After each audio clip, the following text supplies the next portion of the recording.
we have looked at Aastika Parva, and we saw how Rishi Aastika actually put an end to the snake sacrifice of Jananmejaya.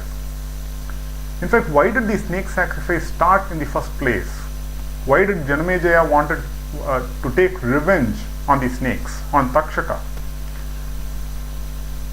That is the story of Parikshit, who was the father of Jananmejaya. Parikshit, when he goes out hunting,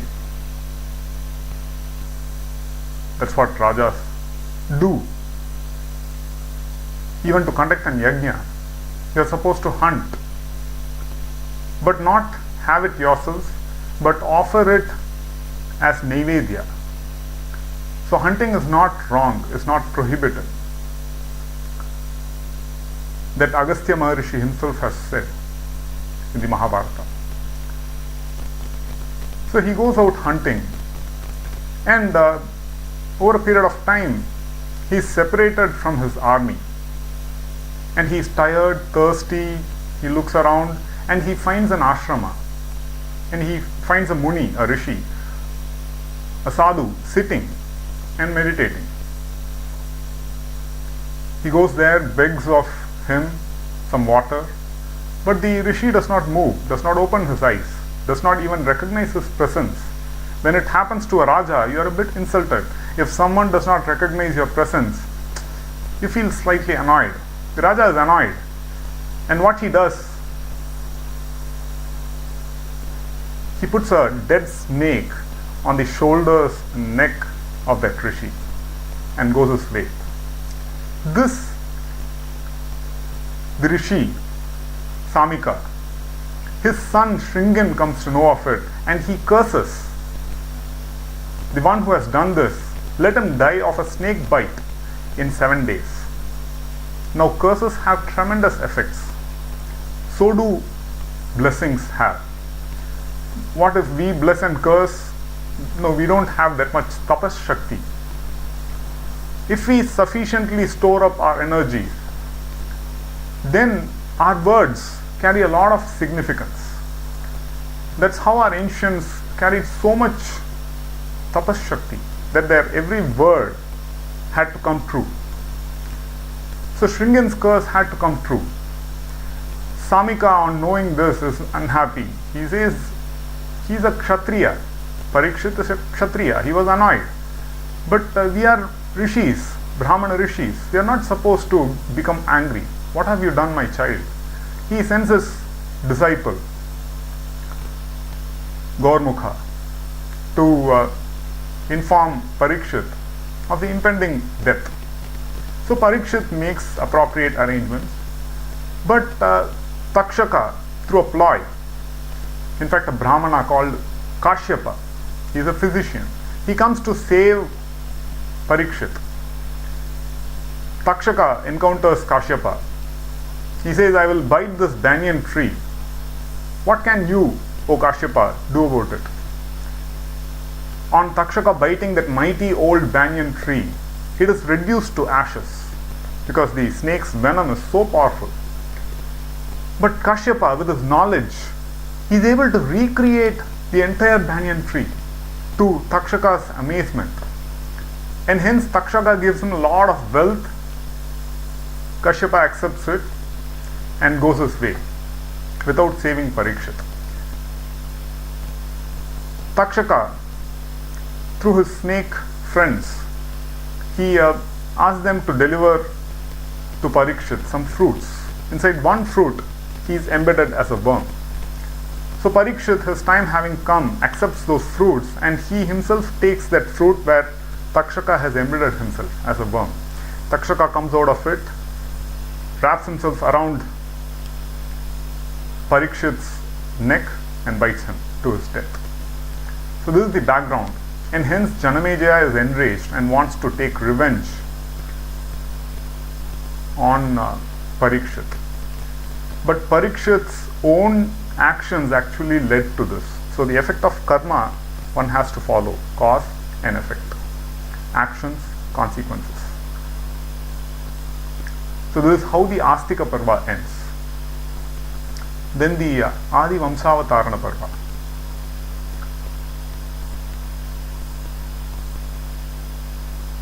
In order to understand how the story proceeds, in order to come to the main storyline, we are looking at sub-stories which build up the base for the main story to follow.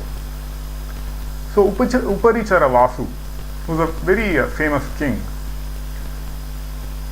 has to go hunting, and his wife Girika is in season. And he, duty bound, finds a hawk nearby to send his vital fluid back to his wife. Another hawk attacks this hawk, and that vital fluid drops into the river, where a golden fish, which is a apsara who has been cursed by a Brahmana Rishi. The golden fish swallows that vital fluid, and after 10 months there are 2 fully grown children in its womb. And that is caught by a fisherman, and when cut open, the apsara is released. And these 2 children, a boy and a girl, are discovered. When taken to Uparichara Vasu, who is the king of that land, he adopts the son because he knows this background. And that is Matsya Raja. And the child, the girl child, is given to the fisherman. And she is adopted by the chieftain of the fishermen, the leader amongst the fishermen, and that is Satyavati. This is how Satyavati is born. When Satyavati grows up to be a teenager, Parashara Maharishi, Parashara is actually the, every time we chant Vyasa's Stuti, so we see that Parashara is Vyasa's father. Parashara is Shaktri's son and Vasishta's grandson. So Parashara Maharishi, because of a divine will, he encounters Satyavati, and Vyasa is born to them on a Dvipa, and hence he is called Krishna Dvaipayana. Krishna, the dark one. Dvaipayana, one born in a Dvipa. And she retains her virginity even after this. Satyavati is also given a boon that she would have a fragrant aroma of 1 yojana around her. Earlier she used to smell of fish because she is a fisher woman. Now she smells of jasmine. This takes the story forward. If we go trace the story backward, in order to understand the setting properly, we see that Daksha Prajapati, who is a Prajapati, he gives 13 of his daughters in marriage to Kashyapa Muni. Kashyapa means vision. So one of the daughters is Aditi, another daughter is Diti. So the children born to Diti and Kashyapa are called Daityas or Asuras. It's very interesting here. Diti means limited, and Kashyapa means vision. So the children born to limited vision are called Asuras or Daityas. When we are under tremendous rajasic emotion, our vision becomes impeded. You would have heard the term Timiru in Tamil. Timiru means cataract of vision, and hence you are not able to see reality properly, apprehend it properly. So there is tremendous meaning behind it. And the children born to Aditi and Kashyapa are called Devas. Aditi, not limited, hence higher, broader vision, are called Devas. So Aditi, Diti, Danu, Kala, Danayu, Simhika, Krodha, Pradha, Vishwa, Vinata, Kadru, Kapila, Muni. These are the 13 girls of Daksha given in marriage to Kashyapa Muni.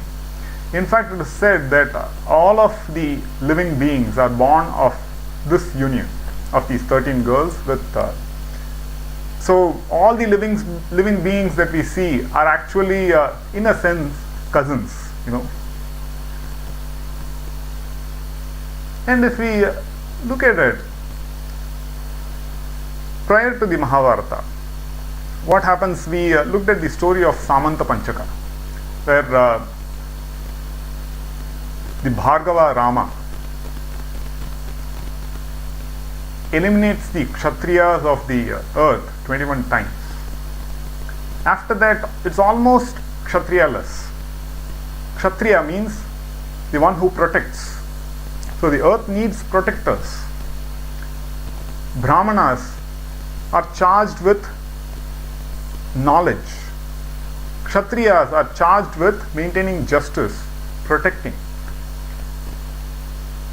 Vaishyas are charged with prosperity, wealth generation.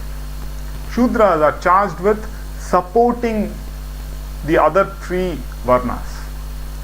So it's not in terms of inferiority, superiority, it's in terms of functionality. It's like in a car, is the engine superior to the wheels? That's a wrong question. That's a wrong way of approaching the whole thing. So we look at functionality. Functionality is the key to understanding these things. This is a form of social organization. But no Kshatriyas. So according to tradition,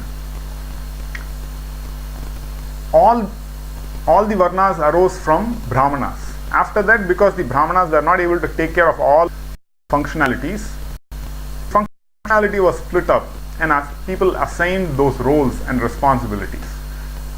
This is how it seems the Varna system grew. Now also we can clearly see there is, in an organization, there is the core competency. Everything else is outsourced, right? So functionality. You retain your core functionality. Core functionality of the Brahmanas is knowledge. Other things are outsourced. Protection is outsourced to Kshatriyas. Their core functionality is protection. Likewise, outsourcing model, you can imagine. So what happens? The Kshatriyas have to protect. In order to give birth to Kshatriyas, the Kshatriya women approach Brahmanas and hence are born very powerful, very highly noble Kshatriyas. The earlier Kshatriyas, there was a downgrading and hence they were eliminated by Bhargava Rama. Now the Kshatriyas are again very noble, extremely noble. They understand dharma and how to protect it. They are powerful, valiant, and not just valiant, compassionate. Again there is a downslide and hence many asuras start taking birth amongst various species, including human beings and Kshatriyas. So they have power. Asura,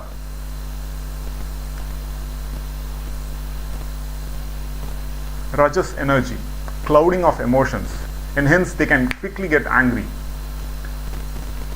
Now when rishis get angry, that's a very different thing. When they curse, that is, anger is considered tamas.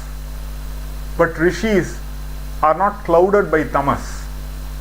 They look at the other person, see what is beneficial for him or her, and accordingly curse or bless. But when these asuras get angry, their anger is not with respect to the other person. It's with respect to themselves. I'm angry. So that is the ego, manifestation of the ego. And hence again earth is burdened with this. She represents it, Bhumi Devi represents it to Brahma, Vishnu. And hence the Devas and Vishnu agree to be born on earth to again cleanse this. And hence Vishnu takes birth as Shri Krishna. The Devas agree to take birth. So this is the background. Kamsa, for example, is the great Asura Kalaneni, taken birth on earth.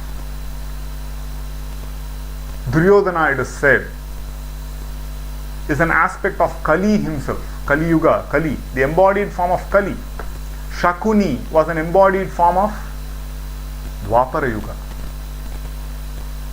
Like this, we see so many manifestations of these divinities on earth. So many devas, asuras, rakshasas are born on earth for a specific purpose. So this is the background. One needs to understand this background.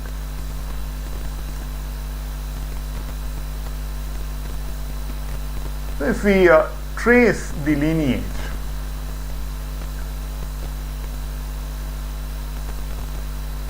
this is called Mahabharata. So Bharata becomes a very important character. So Bharata's parents are Shakuntala and Dushyanta, the great king Dushyanta. So Dushyanta approaches Shakuntala. Shakuntala is the daughter of Vishwamitra and Menaka.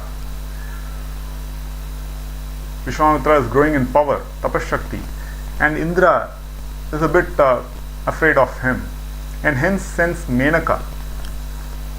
Vishwamitra is seduced by Menaka, and out of that union is born Shakuntala. Shakuntala is left as such because Menaka is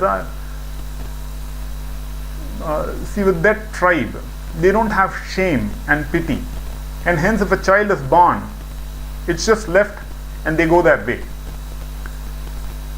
Now with human beings, we have shame and pity. No, there is a difference. So Menaka leaves Shakuntala, and Shakuntala is brought up by Kanva, the Kanva Maharishi. So Dushyanta reaches Kanva Maharishi's ashrama and wants to pay respects to him, but the Rishi is not there. Shakuntala treats Dushyanta very well. Dushyanta is all eyes for Shakuntala, and hence, as per the Gandharva Vivaha, they unite. When Kanva returns back, he discovers what has happened and blesses Shakuntala. In the meantime, Dushyanta has returned back to his capital. So, over a period of time, Shakuntala delivers the boy Bharata, who is so powerful, so strong that all the animals of the forest bow down to him. He can, with a single fist, punch a tiger and make it, bow down. So he is so powerful. He is a born lord of beings. So Shakuntala at an appropriate time takes Bharata to the capital city, to the Sabha of Dushyanta, and introduces herself and Bharata. And to her big surprise, shock, Dushyanta feigns as if he does not recognize Shakuntala and Bharata. He asks, "Who are you, lady?" "I am a Raja who follows Dharma. I would not have committed such an act." Actually, he is testing Shakuntala. Shakuntala goes on and on. How is it that you can forget? And when she is about to leave, a celestial voice, Ashariri means a disembodied voice, speaks and attests to the truth that Shakuntala has spoken. And hence the Sabha is convinced. And Dushyanta agrees that it was for this, because if he said the Sabha might not be convinced, then Rajas, at those times, Rajas had their responsibility and duty towards their subjects, towards the people. The people should not impute any false behavior to the Raja, because that is Raja Dharma. It's not like current political leaders. And since the Ashariri has spoken, it is okay, and Shakuntala and Bharata are accepted into the kingdom as queen and prince. So that's how Bharata, the line of Bharata. Bharata is so exceptional that our land now is called Bharatavarsha, based on his memory. So that's how the story comes to be called Mahabharata. His descendants. Likewise, if we trace There is this story about Yayati. Yayati is the son of Nahusha. So Yayati is a famed king. So he marries Devayani, who is Shukracharya's daughter. Devayani actually falls in love with Kacha. Kacha is Brihaspati's son. Brihaspati, or Jupiter, is the guru of Devas. So the Asura guru is Shukracharya, or Venus. What happens? The Devas and Asuras fight amongst each other. These are cousins, as we already saw. Devas and Asuras fight amongst each other.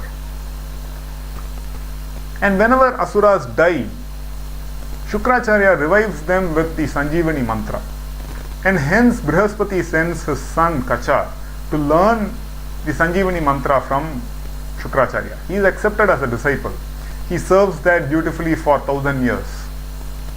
Okay, 1,000 years. And Devayani is fond of him. Finally, he learns. The Asuras try to kill Kacha in so many ways. Every time Shukracharya revives him, because Devayani is very fond of Kacha. Finally, he has to teach Kacha the Sanjeevani mantra in order to revive him. After learning the mantra, taking Shukracharya's permission, Kacha is about to leave. Devayani addresses him, "Hey, I have fallen in love with you. You need to accept me as your wife." Kacha says, "No, I have come out of your father's stomach. So we are actually siblings. I am your brother. How can I marry you?" Devayani curses him that you cannot use the mantra for yourself. Kacha simply says, "I will teach others, no problem," and he leaves. Devayani is heartbroken, but she cannot do anything. Now Devayani and Sharmishta. Sharmishta is Vrishaparvan's daughter, Vrishaparvan the Asura, who Shukracharya is a guru of. So they are in a playful mood. They are playing in a pond, and due to some event, their dresses get mixed up.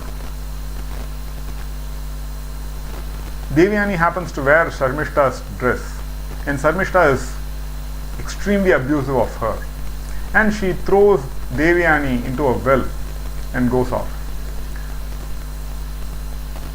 Now in the well, cold and shivering, without dress, Yayati comes that side and he helps Devayani get out. Since he has held her hand, Devayani says, "You need to be my husband," and it is so arranged. Now before that, Devayani is very angry at Sharmishta for having done this. So she tells Shukracharya in no uncertain terms, "Father, you need to go away from the Asuras. The Asuras have become extremely haughty. Sharmishta insulted me so much." And Shukracharya tries to explain, but Devayani has her way. And when Vishapravan comes to know of this, he comes and begs of Devayani, "Please don't do this, because a guru is everything. Without a guru, there is no clear path to be followed. Nobody knows what to do. There is the role of a guru. Guru, one who dispels the darkness of ignorance. So guru is very important." So Devayani tells very clearly, "Sharmishta needs to be my slave." And Vishaparvan agrees, because for the sake of the nation, a single girl can be sacrificed. So Sharmishta is, Devayani is married off to Yayati, and in the retinue, Sharmishta goes along as the slave of Devayani. Now Yayati and Devayani have a very good time. Yadu and Turbashu are born to Devayani and Yayati. Sharmishta approaches the Kshatriya, Yayati, that "I am in season, please give me a child." And Yayati cannot refuse because it's Kshatriya Dharma to take care of it. So there are 3 children born of Sharmishta. The story goes, Devayani comes to know of this and she is wild. She runs back to her father and her father curses Yayati. You will lose your age because you are so arrogant of your youth that you did not follow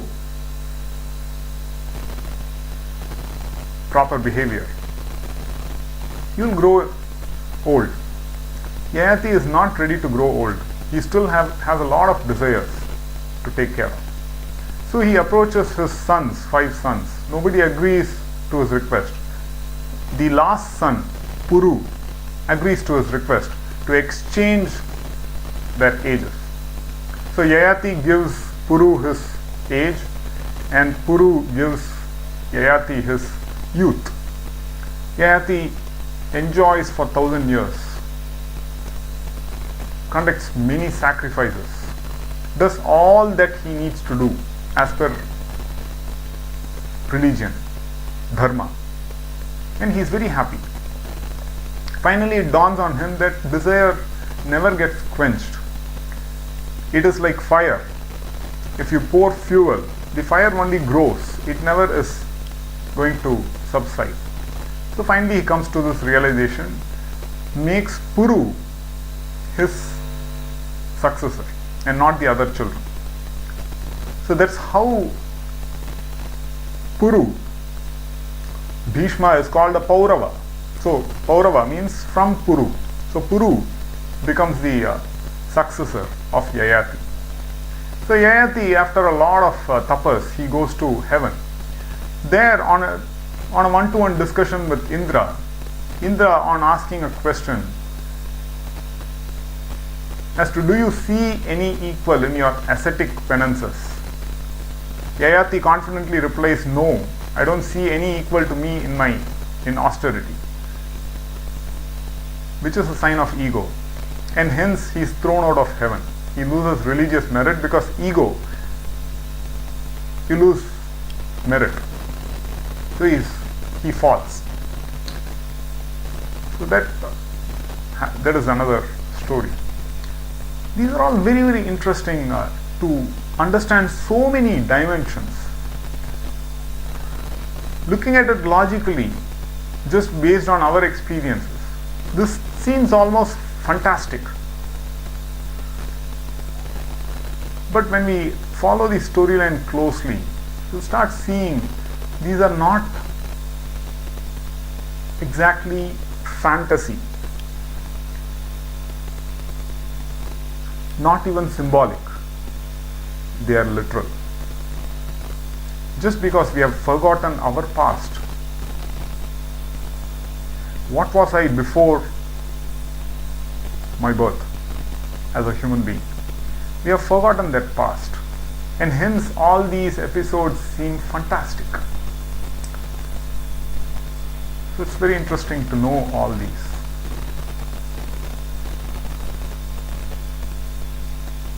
So in Puru's lineage comes Shantanu, who is Bhishma's father. Now this is where the actual storyline starts, because this has direct relevance to our story, a direct continuity to our story. So Shantanu is actually the Rajarishi Mahabhisha. He, when he is in Brahmaloka, he eyes the celestial river Ganga in her embodied form, and hence he has to, because he has earthly emotions, he has to spend time on earth. So he is born as Shantanu, in the line of Pratipa.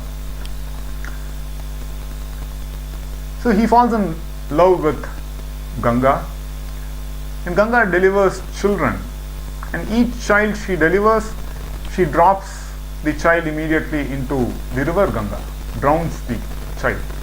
Now this is unacceptable, but Shantanu cannot ask any question because of a compact, an agreement, that he should not question any of Ganga's actions. If he questions, Ganga will walk out of the relationship. So Shantanu stays patient, though he suffers tremendously. The entire kingdom suffers. Nobody can question Ganga's action until the 8th child. When the 8th child is born, Shantanu questions, and immediately Ganga says, now you have questioned, and hence I have to leave. But just to give you the background,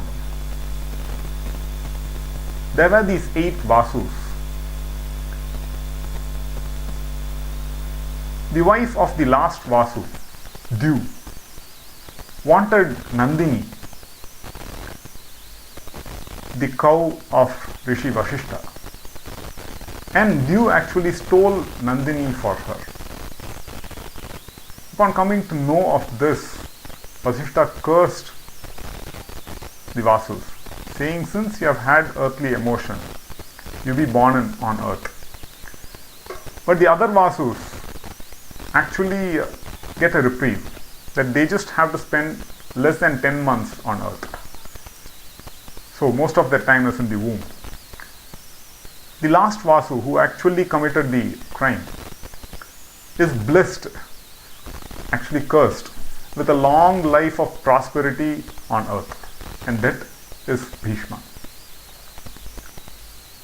But it is also said, Vasishta curses him, since you have been misled, your understanding has been covered, owing to company of a woman, your wife.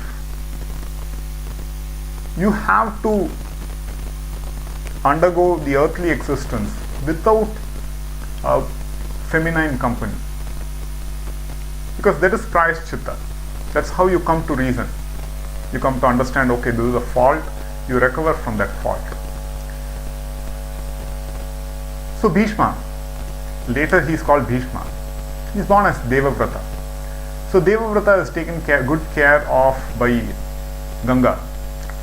So if Vasus, those divine beings, have to take birth on earth, you need an appropriate womb. So they approach Ganga, and Ganga agrees to be their mother, earthly mother. So the final child, Devavrata, is also called Ganga Datta. After 16 years of training, he is again handed back to Shantanu. Shantanu is very happy with him.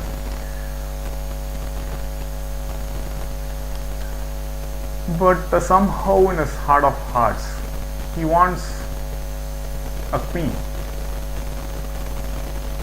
So one day, he happens to view Satyavati, and he approaches her father. Her father lays a condition which Shantanu is not ready to meet, and hence he goes back to his kingdom, Hastinapura. Devavrata comes to know of this. He pursues that Satyavati's father. Satyavati's father lays down conditions. The first condition, Satyavati's children should become the next in line for the kingdom. He agrees. Satyavati's father is not done. He says, you might agree, but what if your children next compete for the throne? Now Devavrata sees the point. He sees through the cunningness of that person. And he says, no problem, I will not marry. I will be a brahmachari lifelong. And this is found terrible. In the prime of youth, a Kshatriya is saying this. And hence from then on he is called Bhishma, the terrible. Because it's a terrible vow to keep up with. So Satyavati and Shantanu give birth to Vichitravirya and Chitrangada. Chitrangada is actually killed in an encounter with a Gandharva named Chitrangada. So there is Vichitravirya. Bhishma, in fact, finds out appropriate bride for Vichitravirya. So he goes to the kingdom of Kashi. There is a Swayamvara being conducted for 3 brides. Amba, Ambika, Ambalika. As per Kshatriya Dharma, by force he takes them away. The kings who challenge him are defeated.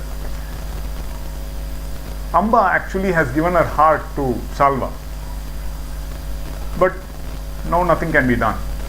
So Amba is sent back.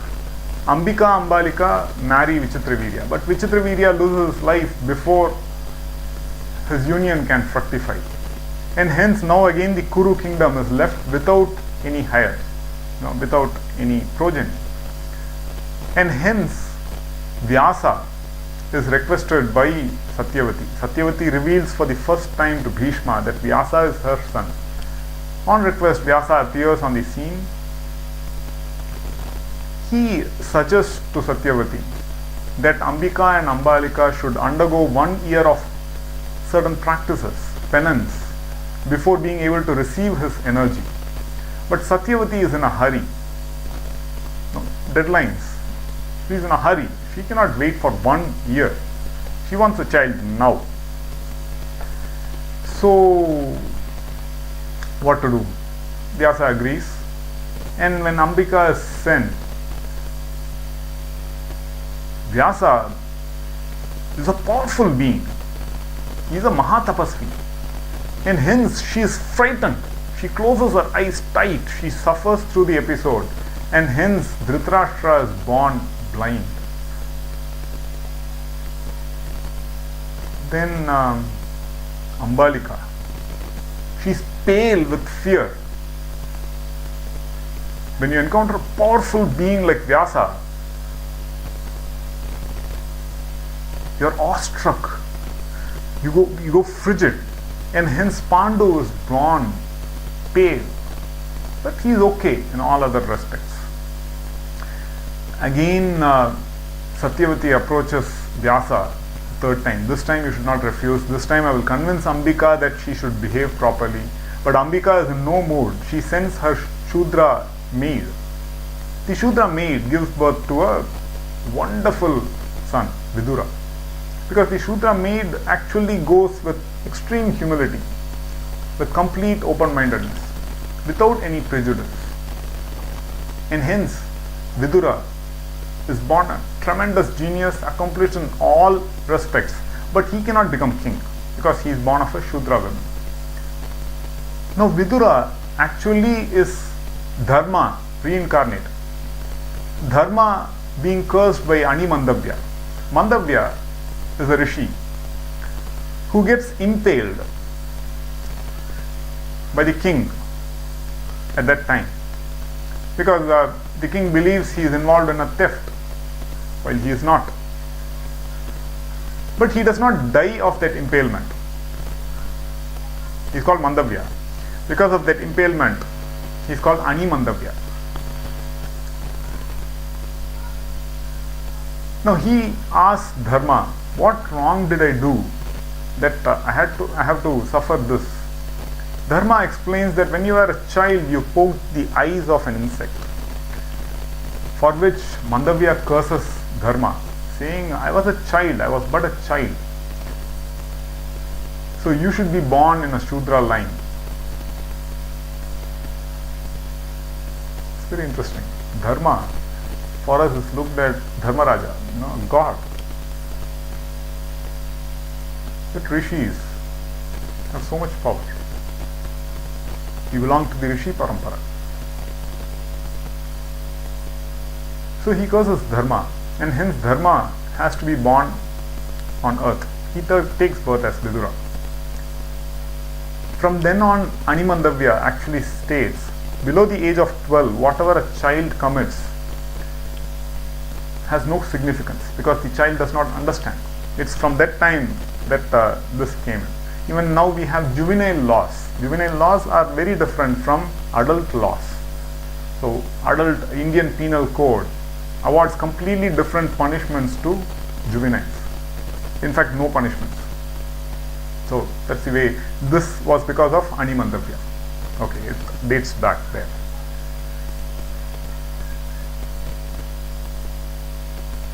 Very interesting. Very interesting. So Pandu becomes king.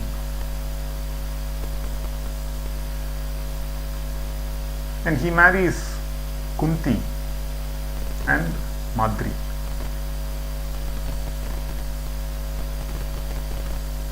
Kunti has an earlier life, that is before marriage,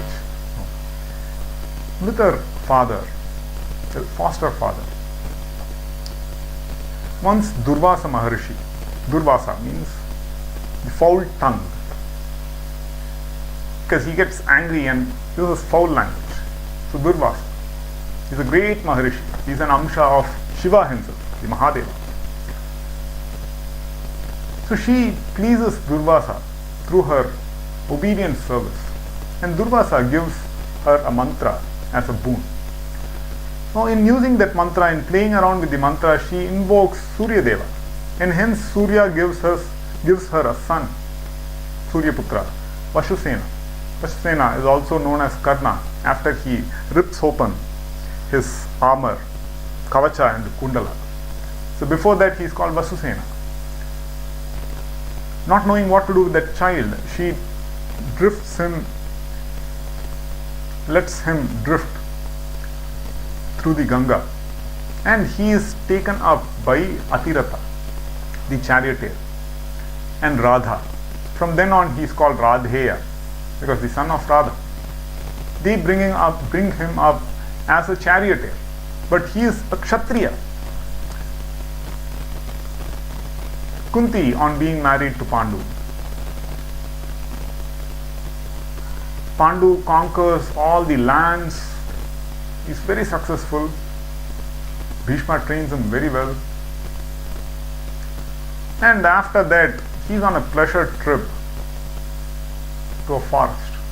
There, he happens to kill a stag and a deer mating.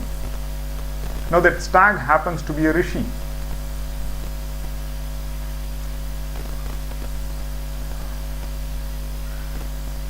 Completely unexpected. And the rishi curses, a similar fate would happen to you. You will die when you approach your wife. And Pandu does not have children yet. So Kunti reveals that she has these mantras after some time, and through the mantras, children are born.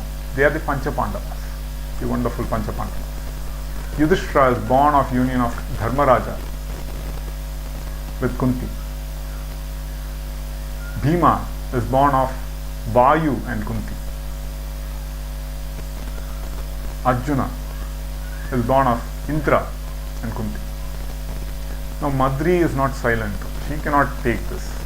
Am I secondary to Kunti? So she asks the mantra, and she is given the mantra by Kunti. So she goes for twins at the same time. Ore kalla rendu manga, So she, through the Ashwini Kumaras, she gets Nakula and Sahadeva. Pandu wants more, but Kunti says no. This is it.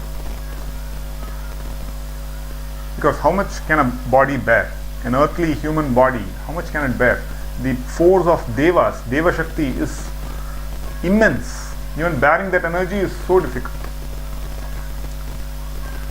So the Pancha Pandavas are born. After about 15 years, life is good, and it's springtime. The god of love strikes Pandu's heart, and when he is alone with Madri, he approaches her, and as per Rishi Kindama's curse, he falls dead. And Madri also ascends the pyre, does sati on Pandu's fire. Simultaneously, what has happened in Hastinapura is that Gandhari, who is the wife of Dhritarashtra, Shakuni is Gandhari's brother. They come from Kandahar, Afghanistan. Gandhari, in her haste to get a child first, because the first child becomes the king. Yudhishthira is born, so in her haste she pushes her pregnancy and she delivers a mass of flesh. At that time, Vyasa arrives there, and he, using earthen pots with ghee, splits this mass of flesh into 100 parts. actually 101. The 101 is Dushala, girl, 100 brothers. And they take birth, Duryodhana being the first. When Duryodhana is born, wild asses cry, jackals, there is cacophony. And Vidura advises Dhritarashtra, hey, do away with this boy. This boy will mean the doom of the Kuru. So do away with him, banish him or kill him. But Dhritarashtra in his affection does not do that. So that's how the Duryodhana and brothers are born.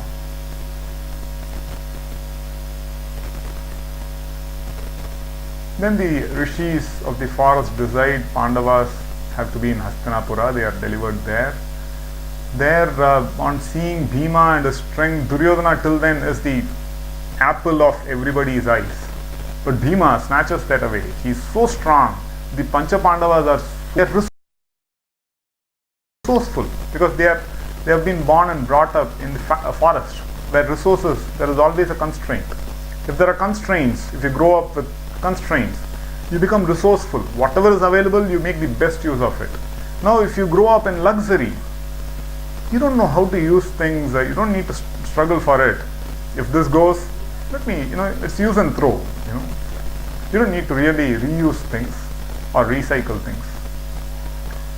So the Pancha Pandavas actually win the heart of everybody, including the people of the kingdom. And Duryodhana's envy is ignited. He cannot stand this. He has to be the apple of everybody's eyes. In fact, later it is said of Duryodhana, he used to get irritated at the sun's brightness. What a man. You cannot compete with the sun, come on. Can you? But that's Duryodhana for you. So he's envious. Anybody who is there has to live under his protection. Then he is okay. If you live in spite of his protection, he is not okay. So that's his mentality. So this creates tremendous feud between the Pandavas and the Kauravas, which leads to the war eventually. Duryodhana, along with Shakuni, they plan to kill Bhima. Once they feed him with poison and drown him in the river. On reaching the bottom, actually the Nagas bite him, and that poison counteracts the poison that is in his blood, and hence Bhima survives. And he is taken to Vasuki, the lord of the Nagas. And there is the elderly Naga who happens to be the great grandfather of Kunti. And hence Vasuki gives him nectar, which makes him so powerful, extremely powerful, the power of 10,000 elephants. And Bhima comes out of the river completely refreshed and recharged, to everyone's amazement and to Duryodhana is frustrated. But what to do? He cannot openly do anything because the Pandavas are his cousins. So this all happens. Then the elders of the Kuru dynasty decide it's time for some rigorous training, and hence Kripacharya is appointed the teacher. Kripa's wife is Kripi. Kripi's brother, Kripi is Kripa's sister. Kripi is married to Dronacharya. Drona, the pot born, because Bharadvaja's vital fluid was preserved in a pot, and he was not born from a womb, he was born from a pot. So Drona. Kripa and Kripi similarly are not born of a womb. So Drona enters the scene. He displays his mastery over weapons, and hence becomes the formal mentor of the Kshatriyas, both Kauravas, Pandavas, and so many other Antakas, Bhojas, so many other Kshatriyas. And his favorite student, Arjuna becomes his favorite student because Arjuna is so good. Once, in fact, Arjuna is like quick as lightning. He just grasps before the words fall from Drona's lips, and he immediately lives it. Once Drona tells the cook who serves food to the Pandavas, Arjuna should not be served food when it is dark, completely dark. The cook does not understand it, but he follows the instruction. Once what happens when they are having food, it's dinner, having food, and the lights go off. And when the lights come back, Arjuna is gone. Where did he disappear? He's gone to practice archery, because the only period of the month where he would not be able to practice archery is during the period of Amavasya, around Amavasya, because it's dark. But then with this, he discovers that he could put the food automatically to his mouth, irrespective of whether his vision is there or not. That's amazing discovery. So he extends this by mathematical induction. He knows now he can do archery even in dark. He does not need vision. So like this, Arjuna is so wonderful that he is the favorite student of Drona. Finally, Drona conducts a tournament where all the Kshatriyas display their powers. And in walks in, after Arjuna's display, everyone is zapped. And who walks in? Karna. He cannot stand Arjuna. And he displays skill that is better than Arjuna's.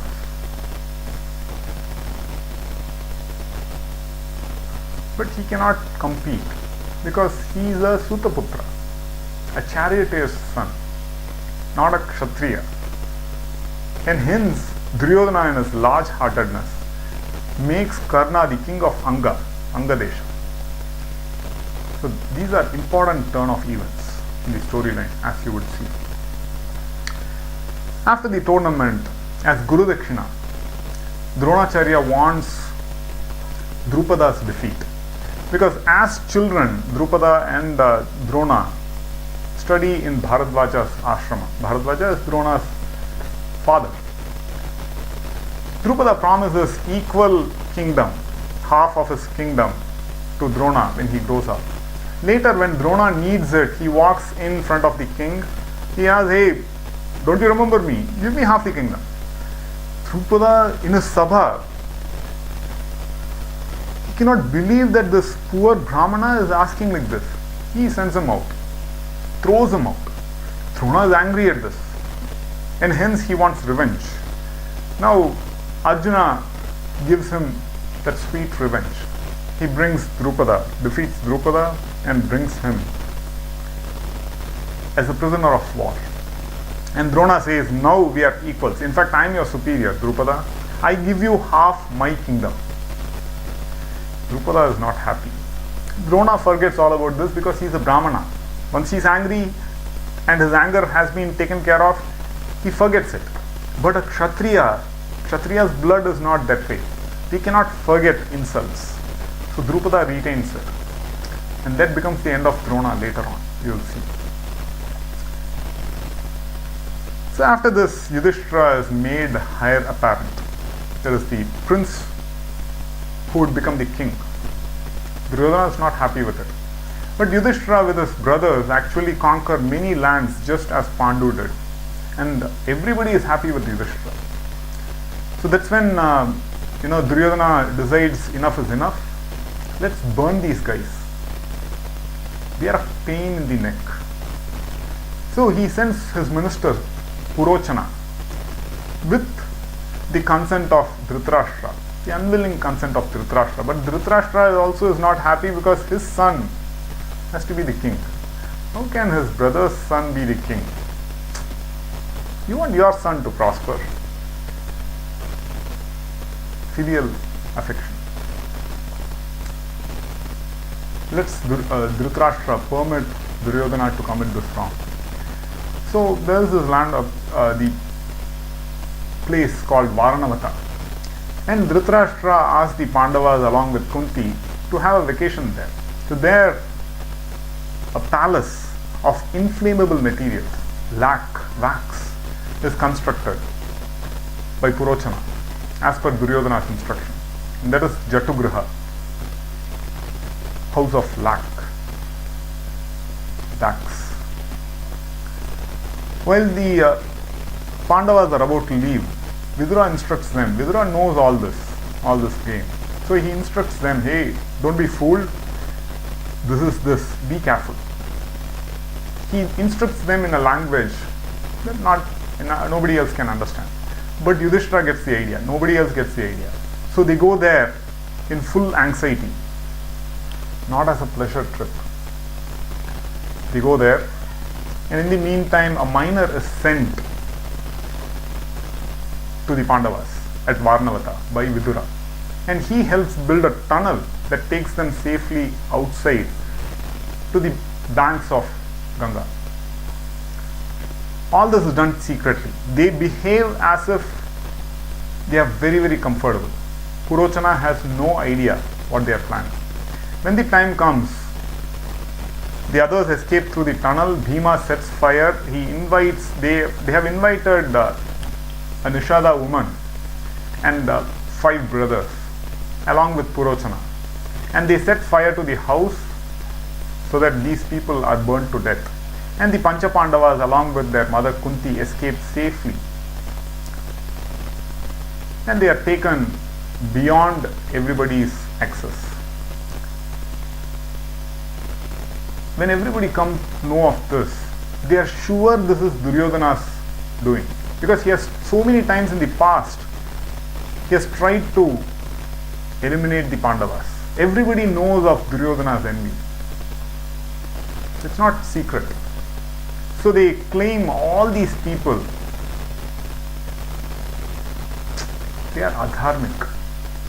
They have supported, they have abetted Duryodhana's crime.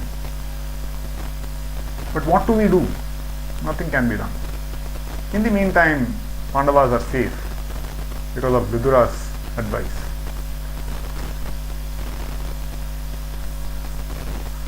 And they encounter this forest where there is Hidimba, the Rakshasa. He smells human flesh. Finally humans. He's all excited. He cannot wait to have their flesh. So he sends his sister Hidimbi. Hidimbi on look at Bhima, and she's lost her heart. She's like, oh no. He's a Rakshasi. But she assumes a beautiful form, enchanting form, and approaches Bhima. And Kunti sees her. She is very agreeable. In her heart of hearts, Kunti has decided, okay, she can be a daughter-in-law. In the meantime, Hidimba comes, he sees, oh, you Rakshasi, I have sent you to bring these human beings and you are... He in his fury is about to attack Hidimbi when Bhima takes hold of Hidimba, crushes him to death. And Hidimbi is given in marriage to Bhima. And Ghatotkacha is born of them. Ghatotkacha, Ghata means a pot. He is like so bald that he is spot-headed. So Ghatotkacha is born.